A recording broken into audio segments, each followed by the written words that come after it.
Assalamualaikum warahmatullahi wabarakatuh. Bertemu lagi dengan saya di Mungkin Channel.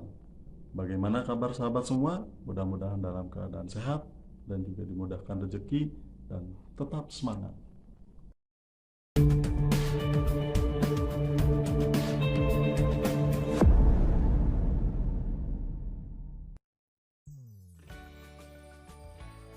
Ancaman di bidang militer.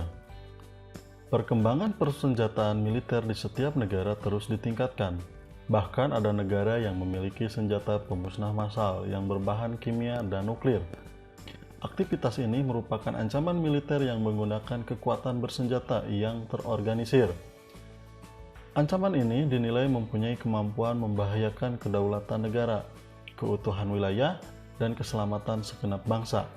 Kekuatan senjata ini dapat digunakan untuk melakukan agresi atau invasi, pelanggaran wilayah, pemberontakan bersenjata, sabotase, spionase, aksi teror bersenjata, dan ancaman keamanan laut dan udara.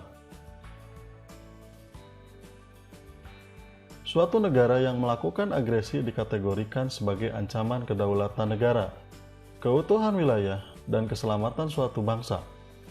Agresi ini mempunyai bentuk-bentuk mulai dari yang berskala paling besar sampai dengan yang terkecil. Invasi merupakan bentuk agresi yang berskala paling besar dengan menggunakan kekuatan militer bersenjata yang dikerahkan untuk menyerang dan menduduki wilayah negara lain. Bangsa Indonesia pernah merasakan pahitnya diinvasi atau diserang oleh Belanda yang ingin kembali menjajah Indonesia sebanyak 2 kali, yaitu pada agresi militer 1 dari tanggal 21 Juli 1947 sampai 5 Agustus 1947 dan agresi militer 2 tanggal 19 Desember 1948.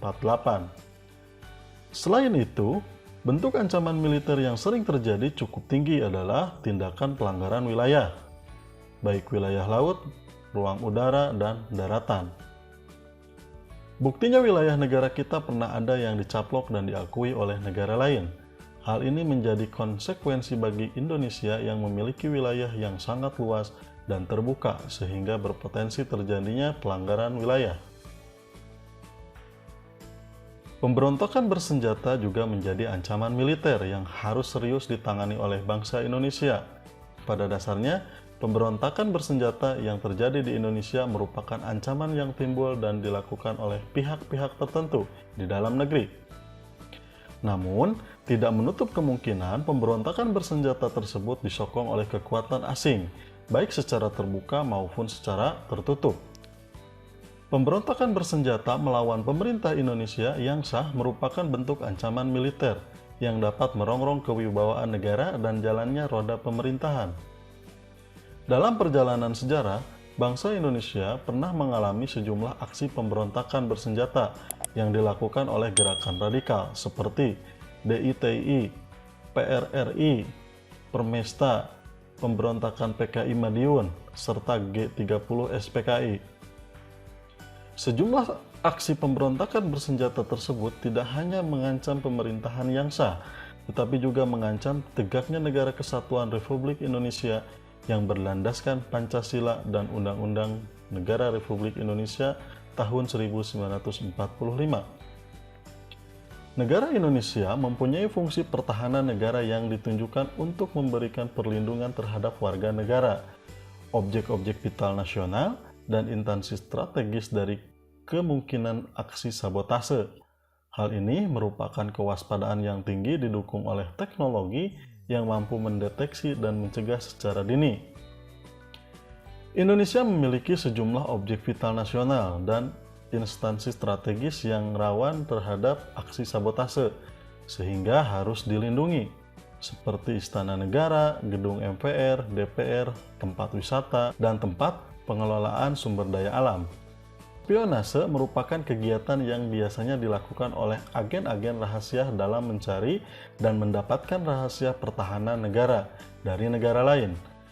Kegiatan spionase dilakukan secara tertutup dengan menggunakan kemajuan ilmu pengetahuan dan teknologi. Karena kegiatan ini tidak mudah dideteksi, Maka spionase merupakan bentuk ancaman militer yang merupakan penanganan secara khusus untuk melindungi kepentingan pertahanan dari kebocoran yang akan dimanfaatkan oleh pihak lawan. Baru-baru ini kita dikejutkan dengan adanya aksi teror di ibu kota Jakarta, yaitu bom Tamrin. Aksi teror ini dilakukan secara terbuka di tengah kesibukan masyarakat. Aksi teror bersenjata ini memakan banyak korban, baik dari kepolisian dan masyarakat. Aksi teror ini merupakan bentuk kegiatan terorisme yang mengancam keselamatan bangsa dengan menebarkan rasa ketakutan yang mendalam serta menimbulkan korban tanpa mengenal rasa pri kemanusiaan.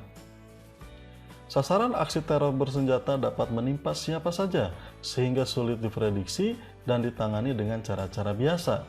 Perkembangan aksi teror bersenjata yang dilakukan oleh teroris pada dekade terakhir meningkat cukup pesat dengan mengikuti perkembangan politik, lingkungan strategis, dan ilmu pengetahuan dan teknologi. Oleh karena itu, segala bentuk teror harus dicegah dan dibasmi agar ketentraman masyarakat tidak terganggu. Selanjutnya, gangguan keamanan di laut dan udara juga perlu mendapatkan perhatian. Gangguan di laut dan udara merupakan bentuk ancaman militer yang mengganggu stabilitas keamanan wilayah nasional Indonesia. Kondisi geografis Indonesia yang memiliki wilayah perairan dan wilayah udara terbentang luas menjadi pelintas transportasi dunia yang padat, baik transportasi maritim maupun dirgantara. Hal ini berimplikasi terhadap tingginya potensi gangguan ancaman keamanan laut dan udara. Adapun bentuk-bentuk gangguan keamanan di laut dan udara yang harus mendapat perhatian dalam penyelenggaraan pertahanan negara, yaitu pembajakan atau perampokan, penyelundupan narkoba, penyelundupan senjata, bahan peledak atau bahan lain yang dapat membahayakan keselamatan bangsa, penangkapan ikan secara ilegal, pencurian kekayaan di laut, dan pencemaran lingkungan.